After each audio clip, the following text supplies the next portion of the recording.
Hi friends! Are you ready to make easy, colorful art together? I picked simple projects little hands can do. You can find happy pictures and clips on pexels.com to follow along. First, finger paint rainbows. We need thick paper, washable, non-toxic paint, a damp cloth for cleanup.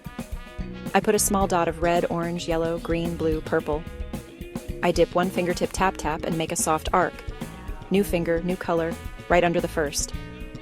I say the colors slowly. Red, orange, yellow, green, blue, purple. Pat, pat, pat. Nice work.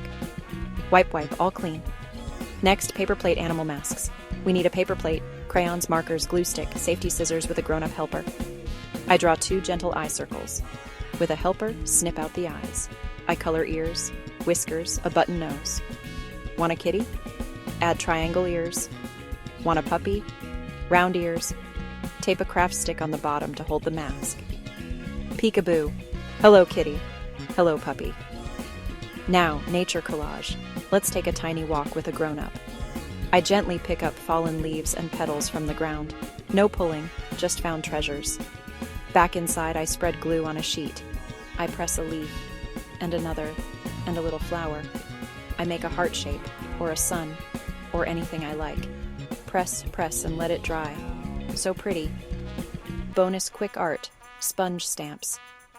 I ask a helper to cut a clean sponge into a star, circle. I dip it lightly in paint and stamp. 1, 2, 3, dots, trails, patterns. Great job, artists. I show my art and I say thank you, hands, for working so hard. If you want to see examples, search pexels.com for kids painting, paper plate craft, nature collage, sponge stamping. Remember, use safe, washable supplies and ask a grown-up for help. Let's tidy up together. Cap the glue, wash our hands, and smile at our art. High five! See you next time for more happy making.